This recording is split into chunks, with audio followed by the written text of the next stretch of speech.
Pembelajaran inklusi pada lembaga pendidikan Islam nonformal. Pendidikan inklusi merupakan konsep pendidikan yang mempresentasikan seluruh aspek yang berkaitan dengan keterbukaan dalam menerima anak berkebutuhan khusus untuk memperoleh hak dasar sebagai warga negara, serta dapat menjadi strategi dalam mempromosikan pendidikan universal yang efektif karena dapat menciptakan sekolah yang responsif terhadap beragam kebutuhan aktual dari anak dan masyarakat. Pendidikan inklusi adalah sebuah paradigma yang humanis dan falsafah. Pendidikan yang dapat mengakomodasi semua peserta didik sesuai dengan kebutuhannya. Selain itu, pendidikan inklusi adalah pendidikan yang tidak diskriminatif, yang memberikan layanan terhadap semua peserta didik tanpa memandang kondisi fisik, mental, intelektual, sosial, emosi, ekonomi, jenis kelamin, suku, budaya, tempat tinggal, bahasa, dan sebagainya. Pendidikan inklusi mencerminkan tentang keberagaman yang meliputi agama, ekonomi, budaya, gender, bahasa, dan anak berkebutuhan. Inklusi adalah mendidik anak-anak yang memiliki kebutuhan pendidikan khusus secara penuh waktu dalam kelas reguler.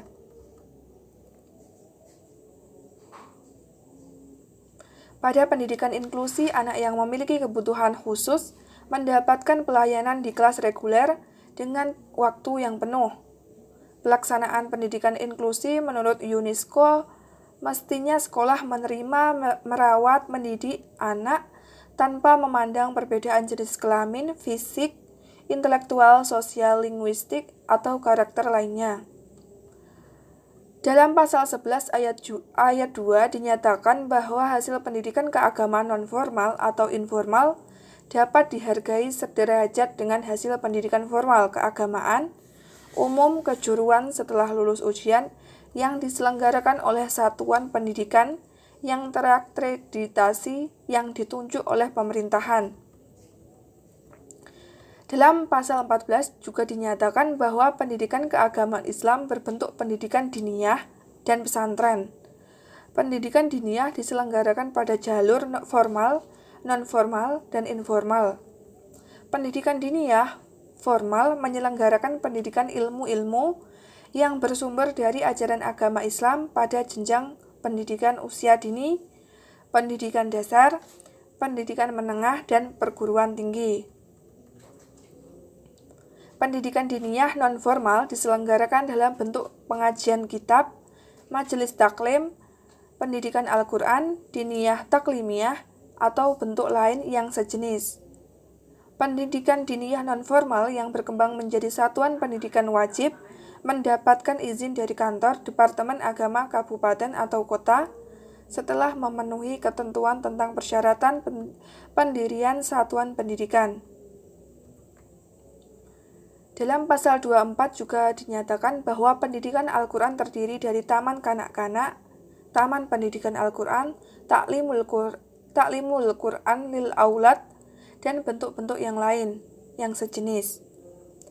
Sedangkan di dalam pasal 26 menyatakan bahwa pesantren menyelenggarakan pendidikan diniyah atau secara terpadu dengan jenis pendidikan lainnya pada jenjang pendidikan anak usia dini, pendidikan dasar, menengah, atau pendidikan tinggi. Peserta didik dan pendidik di pesantren yang diakui keahliannya di bidang ilmu agama tetapi tidak memiliki ijazah pendidikan formal dapat menjadi pendidik mata pelajaran atau mata kuliah pendidikan agama di semua jalur, jenjang, dan jenis pendidikan yang memerlukan setelah menempuh uji kompetensi sesuai ketentuan peraturan perundang-undangan. Untuk materi selanjutnya akan dilanjutkan oleh pemateri berikutnya. Assalamualaikum warahmatullahi wabarakatuh. Saya Puput Setiawati, salah satu anggota kelompok 9 mata kuliah pembelajaran inklusi. Pada pertemuan kali ini kami akan membahas mengenai pembelajaran inklusi pada lembaga pendidikan Islam non-formal seperti pondok pesantren, madrasah diniyah, dan Taman Pendidikan Al-Quran. Baik, langsung saja kita mulai mengenai subbab pembelajaran inklusi di pondok pesantren dan madrasah diniyah. Pengertian pendidikan inklusi. Pendidikan inklusi merupakan konsep pendidikan yang mempresentasikan seluruh aspek yang berkaitan dengan keterbukaan dalam menerima anak berkebutuhan khusus untuk memperoleh hak dasar sebagai warga negara serta dapat menjadi strategi dalam mempromosikan pendidikan universal yang efektif karena dapat menciptakan sekolah yang responsif terhadap beragam kebutuhan aktual dan anak serta masyarakat. Jadi singkatnya, pendidikan inklusi adalah pendidikan yang menjunjung tinggi nilai-nilai perbedaan sebagai sebuah keberagamaan dalam hidup serta memberikan hak dan kewajiban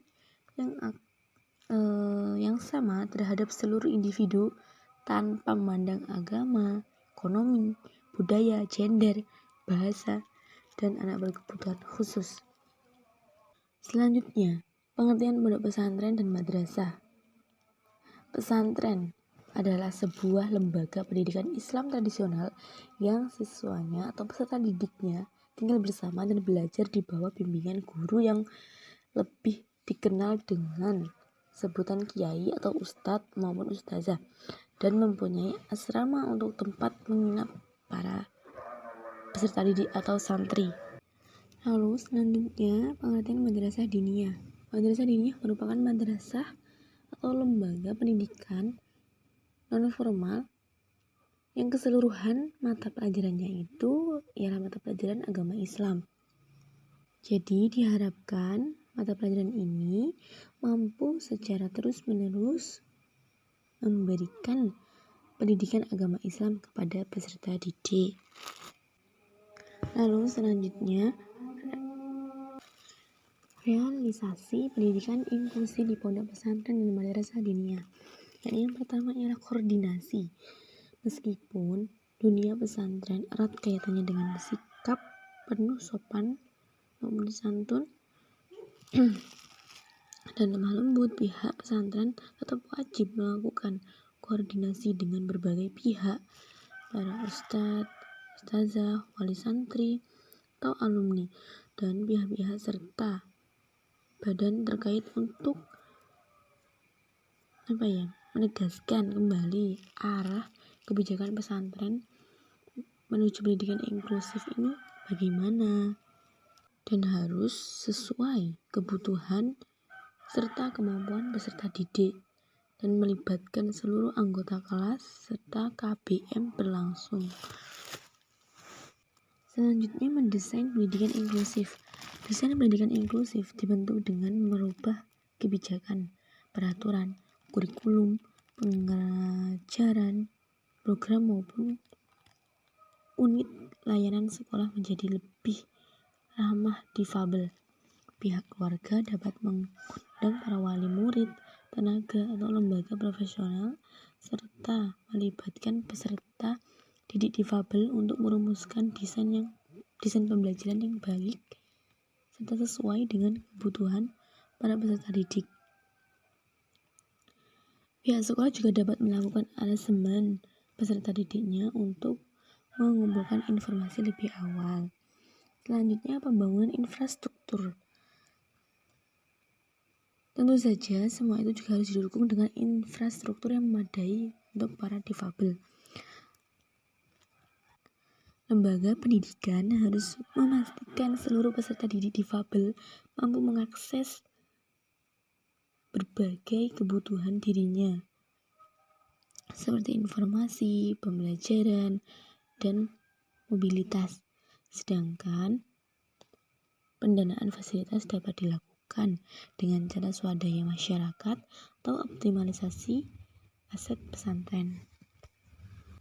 Jadi fasilitas yang didapatkan oleh para difabel ini mungkin lebih dari fasilitas yang peserta didik rasakan bagi yang tidak berkebutuhan khusus, karena para peserta didik yang berkebutuhan khusus ini memang betul-betul membutuhkan perhatian lebih serta infrastruktur yang memadai yang memudahkan mereka untuk menunjang pembelajaran di pondok pesantren. Nah, selanjutnya ialah pemeliharaan. Pasca terwujudnya pendidikan inklusif yang ditandai dengan adanya pendidik yang berkompeten dan didukung oleh infrastruktur yang memadai, maka hal yang sangat penting dilakukan ialah pemeliharaan segala sesuatu yang telah dicapai agar bisa terus berlanjut, bahkan lebih baik. Serta bagian fisik dan non-fisik adalah dua bagian yang harus senantiasa dipelihara. Pemeliharaan fisik berupa penggunaan media atau fasilitas dengan baik. Sementara pemeliharaan non-fisik berupa pembaharuan atau adaptasi terkait kurikulum serta metode pembelajaran kelas inklusif serta penguatan kembali sikap positif pendidik terhadap peserta didik difabel melalui masing-masing secara training dan diskusi. Jadi apabila koordinasi selanjutnya mendesain pendidikan inklusif, membangun infrastruktur sudah terpenuhi, selanjutnya ialah pemeliharaan. Di sini pemeliharaan ialah pemeliharaan fisik dan non-fisik. Fisik meliputi segala infrastruktur, media, dan fasilitas, dan non-fisik meliputi seperti kurikulum dan metode pembelajaran. Dan semua itu harus dipelihara agar sesuatu yang dicapai itu bisa berlanjut dan bahkan memiliki progres yang baik.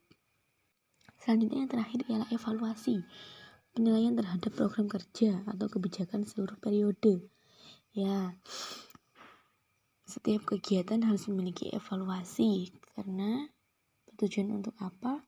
Untuk kedepannya lebih baik lagi dalam melakukan kegiatan.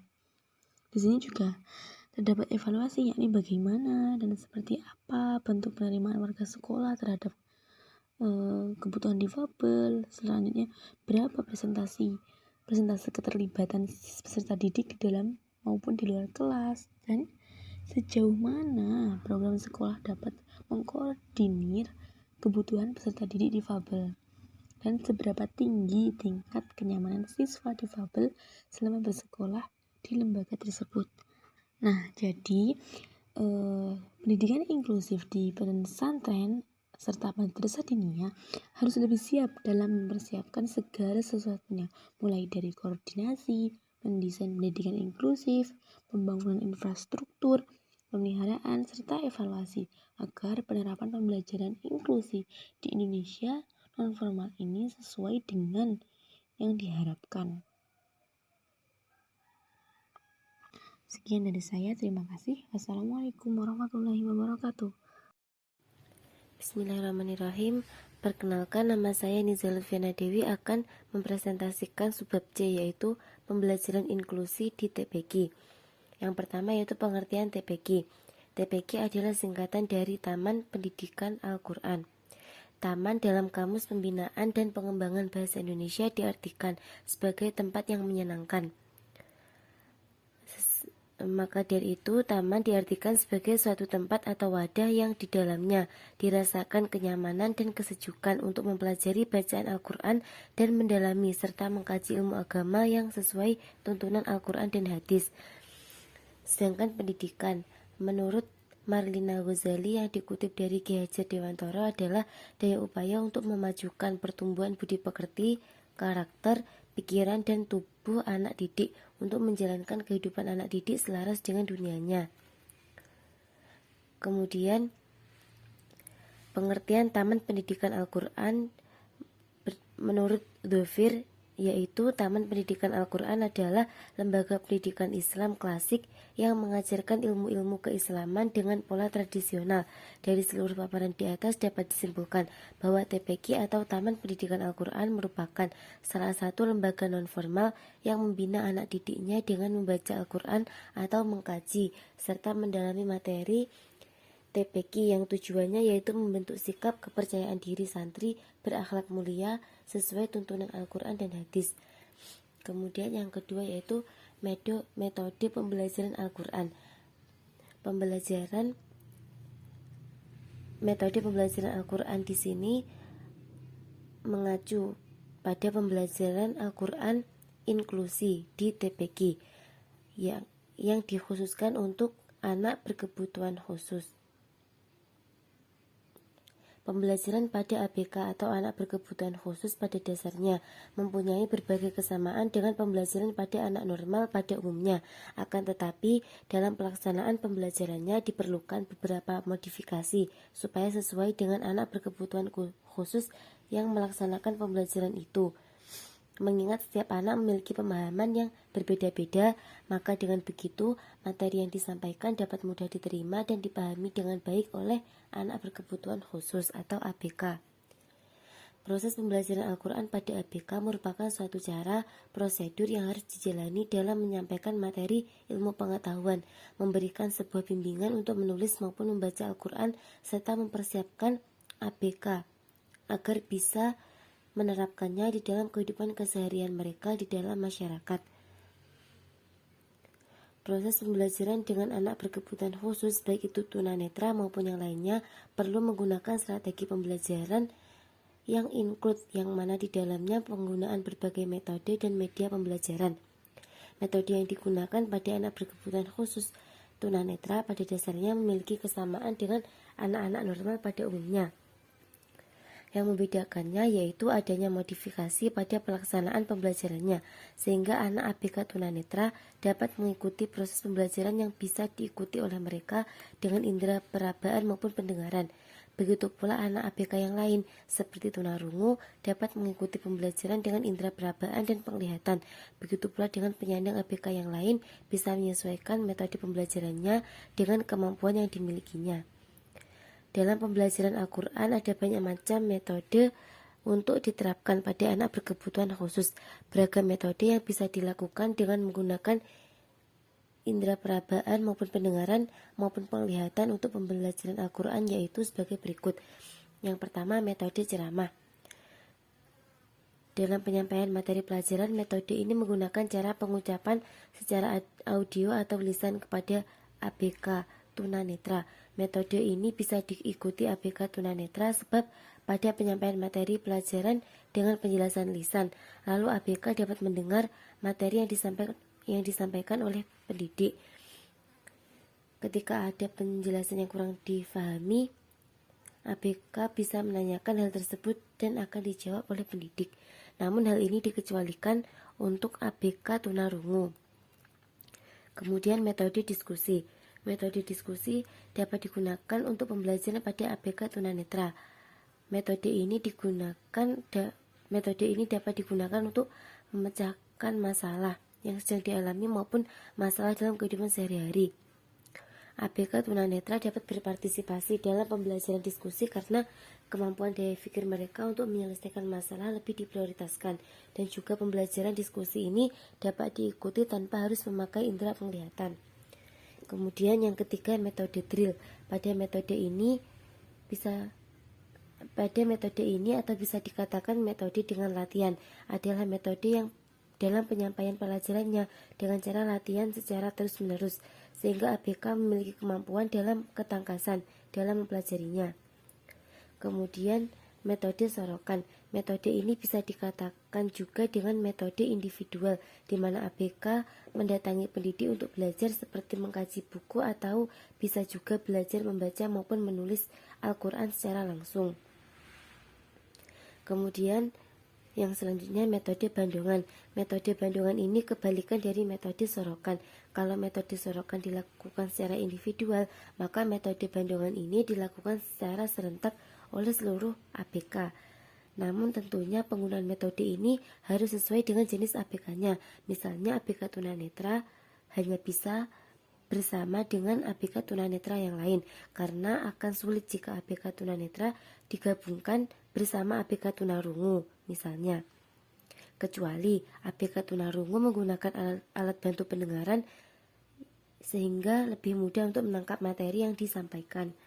Kemudian metode oral. Metode oral adalah salah satu bentuk untuk melatih anak tunarungu agar bisa berkomunikasi secara lisan atau verbal dengan lingkungan orang yang mendengar. Hal ini bisa diterapkan sebagai metode pembelajaran Al-Quran bagi ABK tunarungu. Kemudian metode membaca ujaran. Metode membaca ujaran atau gerak bibir atau lips reading, yaitu suatu kegiatan yang meliputi pengamatan visual dari bentuk dan gerakan bibir lawan bicara sewaktu proses bicara. Dengan membaca gerak bibir dapat memberikan makna pada apa yang diucapkan lawan bicara, di mana ekspresi muka dan pengetahuan bahasa ikut berperan. Kemudian yang ketiga, media pembelajaran Al-Quran. Media pembelajaran Al-Quran sangat diperlukan untuk membantu dalam pelaksanaan metode tersebut. Seperti yang sudah kita tahu bahwa ABK mempunyai keterbatasan pada anggota tubuhnya.